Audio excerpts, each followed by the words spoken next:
Kylie. Hello, how are you? Well, thank you. I'm Erin. Hello, Erin. Just trying to figure out how to change this from my husband's name.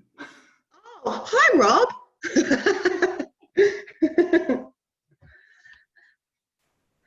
Hi, David. Hi, morning. Good morning. How are you doing? Good, how are you? Hi. I'm a bit wet here in sunny Melbourne. Never mind. It looks nice. Well, it's not raw. Is it Erin? Is that right? Thank you so much. I'll email you through a voucher for some beers. And you'll be paying. I'll be paying for them. Yeah, no, I'll be paying the bill. Okay, so are we ready? How about we make a start? Yep. Good morning, everybody, and welcome to the training session today. I just wanted to first of all start by thanking you all very much for agreeing to participate in this training, and also would love to hear a little bit about you too before we get started. So if it's okay with you, what I'm going to do is, actually what I will do first is I'll just let you know what you're learning about today. That might be helpful, mightn't it? Can you all see the screen? Yes. Yes. Okay. Lovely.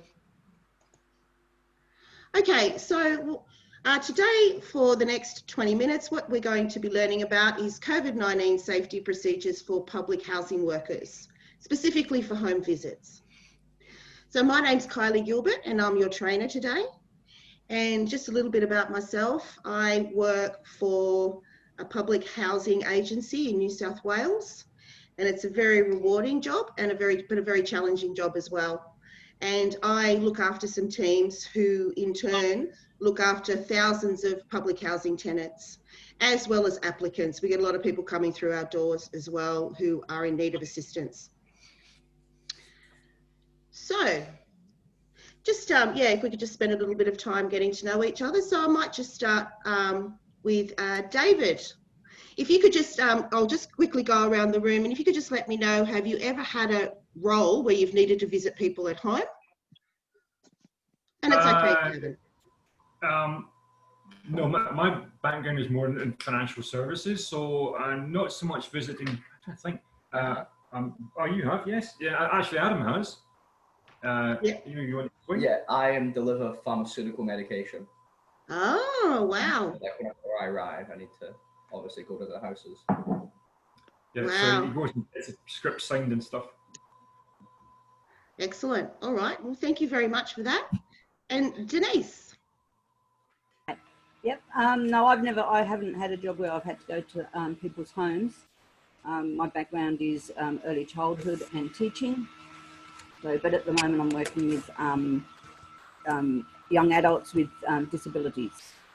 Okay. So, yeah. Challenging job. Thank you, Denise. It is, yes. Yeah, very. And Emma. Hello. Hi. Ironically, I actually just started a job 2 weeks ago as a housing officer for public housing. So, total backflip from the finance world. So, brilliant. Wonderful. And which state are you in, Emma? New South Wales. Oh, really? Yeah. Okay, fantastic. So is that Department of Communities and Justice Housing or a community housing? Not for profit. Yes.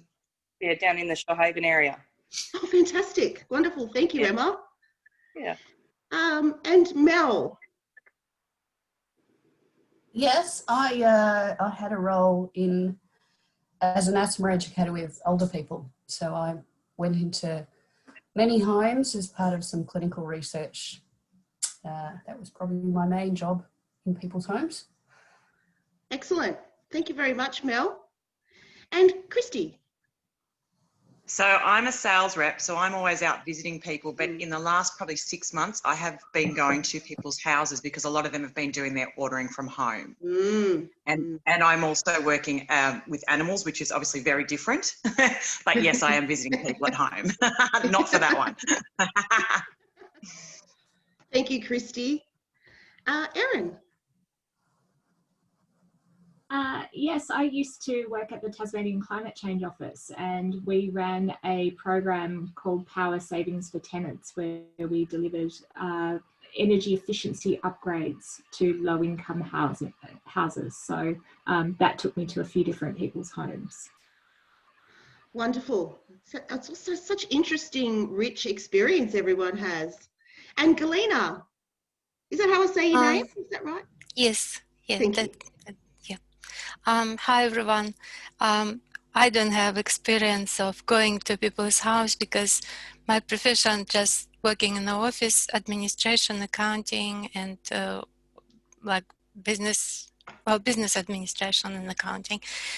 That's all. It's not going to people's homes. So Yep. that's me. Thank you very Thanks. much, Galina. And hello, Carolyn. Hello, how Hi, are you? everybody. Just zoomed in? Yeah, I have just zoomed in. We just realised we've got no hot water here. Oh, So I just had the experience of being in Melbourne and it's cold. And I jumped into a cold shower, ready to be revved up, and bang, I was like, oh. So yeah, anyway, my apologies. Oh, no, no Okay, apologies needed. Thank you, Caroline. That's wonderful. I really appreciate your commitment to participating. Oh, dear. Okay, just excuse the Okay. way I look. You Not a look good great. start, but hopefully it'll end well. I'm a Tiger supporter, so I'm hoping the Tigers Big day. today. I'll be thinking about you when we watch the game. Yeah, thank you. My hair will be better by then. Kylie, does that mean you don't need Adam anymore? Is that all right? Or Yeah, that means I don't need Aaron and Aaron. Adam, sorry. Adam. Thank you so much, Adam. I'll still email you a little thank you. He still wants to hear you. That's all right. Wonderful.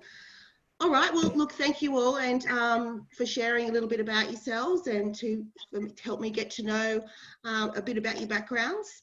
So just very quickly, some ground rules for the session today. So if you wouldn't mind putting yourself on mute unless you're talking, because that will just save the possibility of any background noise. And also please feel free to ask questions at any stage. I have allowed some time for questions towards the end, but you're very welcome to ask questions at any stage if you think of it. In regards to work health and safety, obviously this is a Zoom meeting, so just needing to make sure that you're all comfortable and that you're not needing to strain to see the screen or to hear the presentation. And if you need to get up and move around, then please feel free to do so. I just want you to be comfortable. Okay, so what we're going to learn about today.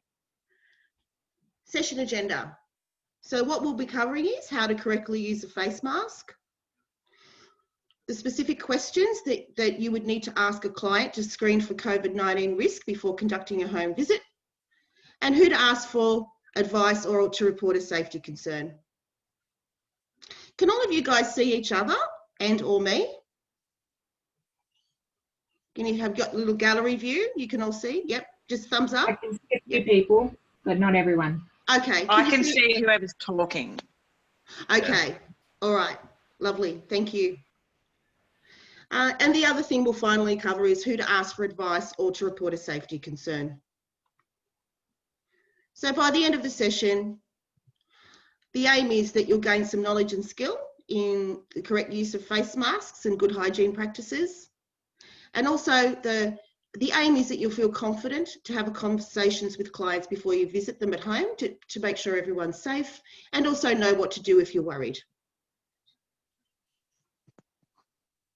Okay, so the first thing we're going to cover is instructions on how to use a face mask.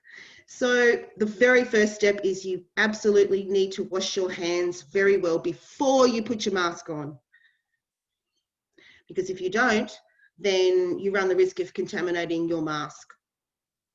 So that's just a little visual reminder. Now, I'm not going to make you go away and wash your hands or anything like that now, but that's just a little visual reminder for you, and I'm sure everyone is very well practiced in hand washing since the last 6 months at least. All right, so how to use a face mask. It's really important that you place the mask on your face the correct way. And I've just given you a picture there Obviously on the left with the green tick is the correct way. On the right, there's 4 incorrect ways that are represented with that graphic. And I'd just like to invite whether anyone in the group would like to hazard a guess at what makes those incorrect pictures the incorrect way. What is it that you see? Just the nose being visible. Yes. In 3 of them, definitely, and or the mouth being visible in 2 of them as well. The second one, is because it's not, is it not too far, not enough below the chin, or not? Is it not covering the mouth? It's difficult to kind of tell. Yeah, or it might fall off if it's not below the chin, maybe, like your mouth might come out. Yeah. Yep. That's right. It's not covering the chin. You're both right. When I initially had a look at this graphic, I thought it was because it was covering the person's eyes. And then I realised that all of the dummies there, as in not, you know, the dummies, none of them had eyes. So I thought, no, it's not that. Try again. Well, no, that's excellent.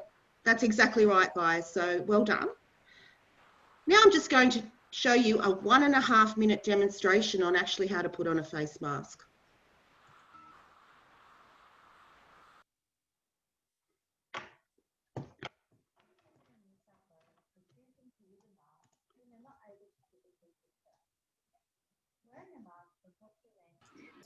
Kylie, I can't see your screen. I can only see the slideshow still. Oh, okay. So you can't see the you can't see the video. No. So you need to go to share screen and change tabs. Okay then. So I'll go new share.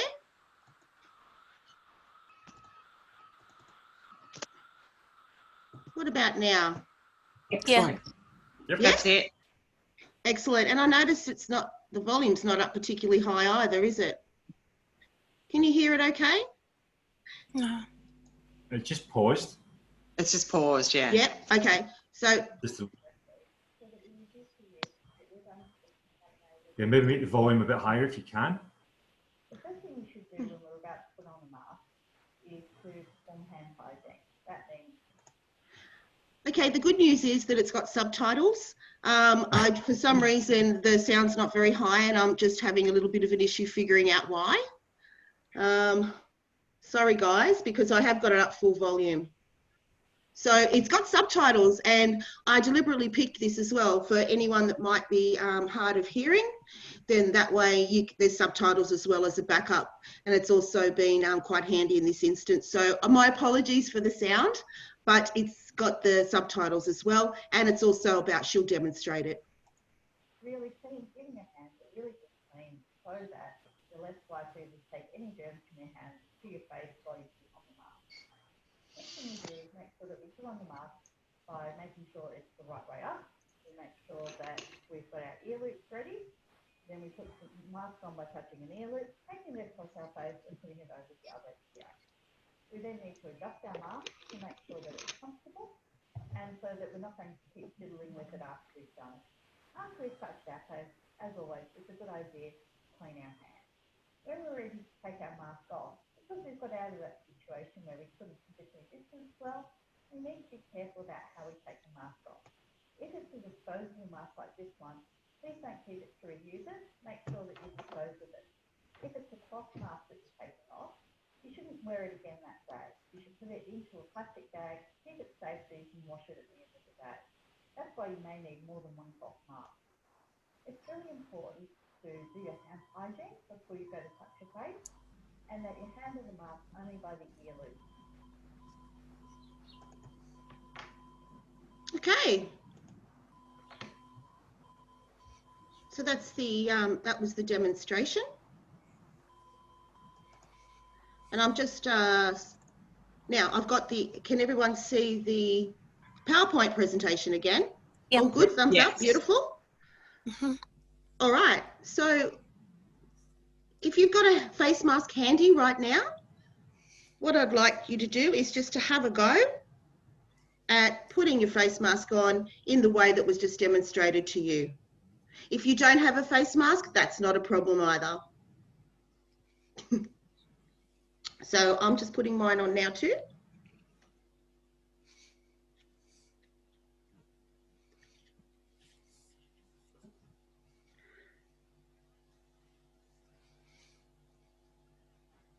I can see Caroline, well done, thank you.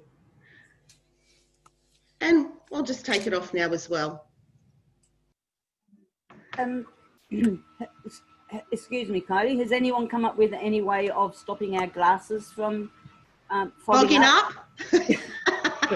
Well, intentionally, I noticed when I was waiting for a coffee yesterday, and this girl, she had the mask really quite far up her nose, and then the glasses, because my glasses normally go like before my nose, if that makes sense. So they're here, so the steam's obviously going up that way, but this girl actually had the mask up here and the glasses on top, so it kind of pushed the steam down. So I tried it, but it still didn't work. Similarly, though, if you put them in soapy water, put the glasses in soapy water before you put your mask on. But then, if you're out and about, it's maybe not easy. Thanks, David. That's a really good tip. So you put them on wet. It's almost like, you know, the scuba diving, you know, there's the spray you can use for the scuba diving masks. That's it. All right. Well, thank you. Moving along, I'm just going to share my screen again. Can you all see my screen? Yep. Yep. Okay, great. Look, now I'm going to provide this to everyone as a takeaway resource in terms of questions that need to be asked before you visit a person's home.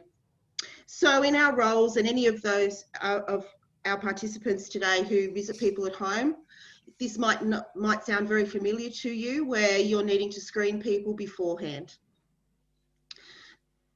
So they're just the very basic questions around if they're feeling unwell, has anyone in the household been tested, or you or anyone else in your household still waiting for test results, or have been instructed to self-isolate.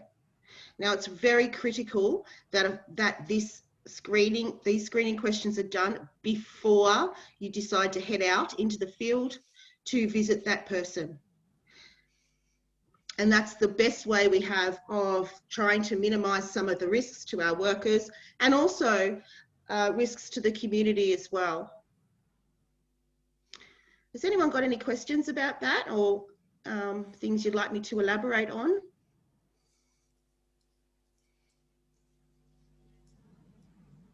No, all good, pretty straightforward. Excellent. And I'll just show you the pre-screening script that, oh, a gift from Zoom, running out of time. Oh, okay. Lovely.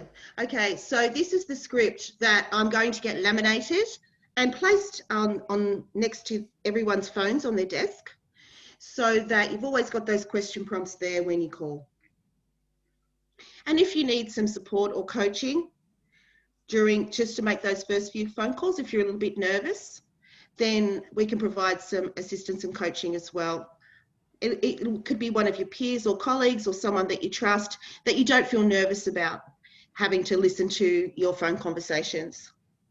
Also laminated it so that you can put in your field kit as well. So when, you know, there might be times when you're already out in the field and then you get a phone call from someone back in the office to say, can you please just swing by this house? There's just been a bit of an issue at this particular property. And so, you know, because sometimes that happens with emergencies. So if you're going out to visit that person, you've got these question prompts in your toolkit that you take out with you, and then you can just ask them before you enter their home. I'd also suggest that, and of course you need to wear a mask when you go into the house, and I'd also suggest that you take quite a few other disposable masks with you, so that anyone in the household, if they don't have a mask and they'd like one, then you can provide that to them so they don't have to worry, because it's about them feeling safe for you to enter their home as well. We just need everyone to feel comfortable and safe. All right, so we're almost through the presentation, and that's not the one I wanted to, bear with me, sorry. New share, okay, here we go. All right, now it's time for a very quick poll. So, if a client tells you they are feeling unwell, do you, A, hang up immediately and tell a supervisor, B, ask them further questions to determine the risk of COVID-19, or C, tell the client something like, that's okay, I'm sure it's all fine, and then book a time to visit them at home? It's B. B? B? I think I go for B. A resounding B, well done. Yeah. That's exactly right. Ask them the further questions that I've provided as prompts, and then you go from there. Well done, thank you. All right, so where to locate more information or resources? There's a lot of places you can. Just put a few up there for you. And there's some links as well that I'm happy to send if you would like.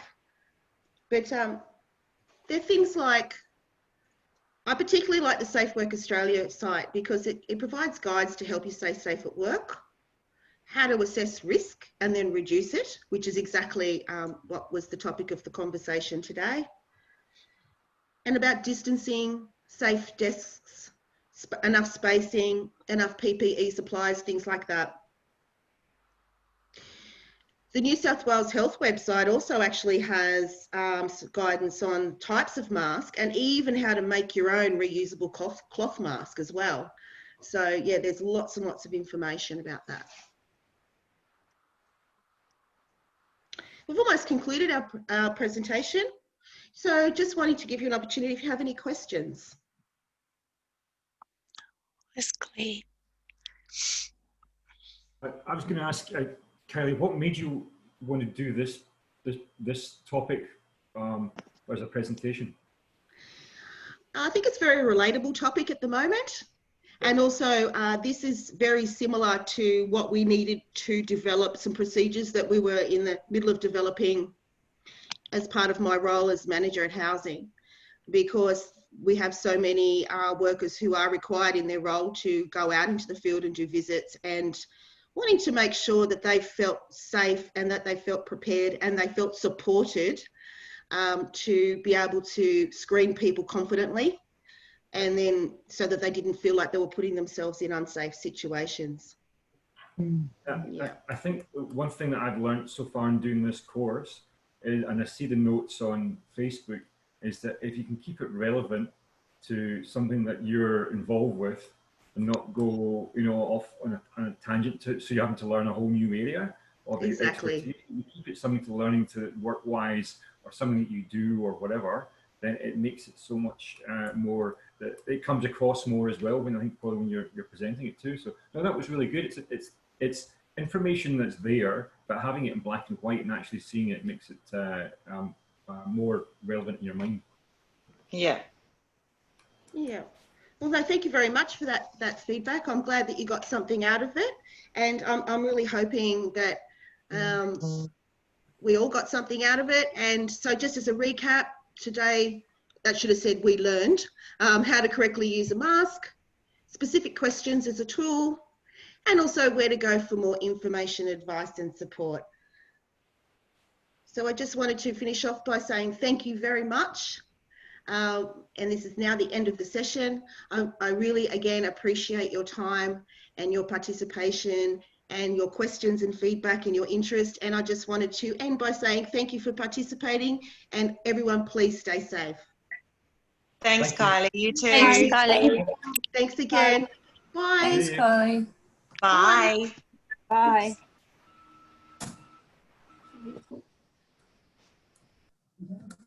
Yeah.